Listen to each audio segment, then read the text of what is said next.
অষ্টম দিনে গড়িয়েছে Iran Israel সংঘাত, বিশ্বজুড়ে ছড়িয়ে পড়েছে চরম উদ্বেগ।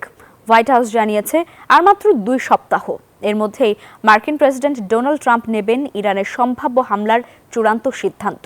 এই টান উত্তেজনার মধ্যে ইসরায়েলি প্রধানমন্ত্রী বলছেন ইরানের শাসন পরিবর্তন তাদের সরাসরি লক্ষ্য নয়, যা জন্ম দিয়েছে নতুন বিতর্কের।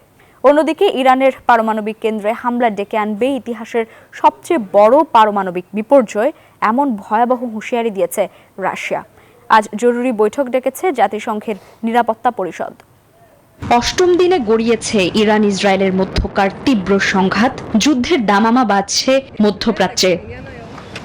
এমন পরিস্থিতিতে বৃহস্পতিবার হোয়াইট হাউসের প্রেস সেক্রেটারি ক্যারোলিন ল্যাভিট জানালেন, আগামী 2 সপ্তাহের মধ্যে ইরানে হামলার বিষয়ে সিদ্ধান্ত নেবেন মার্কিন প্রেসিডেন্ট ডোনাল্ড ট্রাম্প। কূটনৈতিক সমাধানের জন্যও এই সময়সীমা। এরই মধ্যে ইসরায়েলি প্রধানমন্ত্রী বেনিয়ামিন নেতানিয়াহু এক সাক্ষাৎকারে বললেন, ইরানের শাসন পরিবর্তন বা পতন তাদের সরাসরি লক্ষ্য না হলেও চলমান সংঘাতের অবশ্যম্ভাবী পরিণতি হতে পারে এটি। ইরান জানিয়েছে, যুক্তরাষ্ট্র যদি এই সংঘাতে সরাসরি জড়িয়ে পড়ে তবে গোটা অঞ্চল নরকের আগুনে জ্বলবে, যার লেলিহান শিখা চলে যেতে পারে নিয়ন্ত্রণের বাইরে। বিশ্বের সম্মানিত মানুষদের আনন্দিত করেছে ইরানের ক্ষেপণাস্ত্র, এমনটাই মন্তব্য করেছেন ইরানের সর্বোচ্চ নেতা আয়াতুল্লাহ আলী খামেনি। চলমান উত্তেজনার মধ্যে ট্রাম্পকে সংযম প্রদর্শনের আহ্বান জানিয়েছেন ব্রিটিশ প্রধানমন্ত্রী কিয়ার স্টারমার। সকল পক্ষকে আলোচনার টেবিলে বসার আহ্বান জানিয়েছেন তিনি।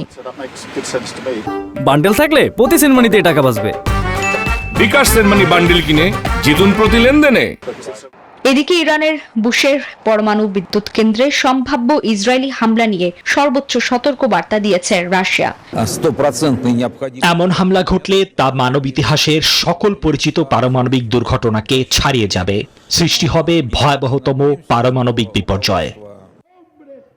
সংঘাতের আঁচ ছাড়িয়েছে সুদূর লাতিন আমেরিকাতেও। ভেনেজুয়েলার রাজপথে ইরানের সমর্থনে বিক্ষোভ প্রদর্শন করে ইসরায়েলের তীব্র নিন্দা জানিয়েছে শত শত মানুষ, যা এই সংকটের আন্তর্জাতিক মাত্রাকে আরও স্পষ্ট করে তুলছে। Desk report, news 24।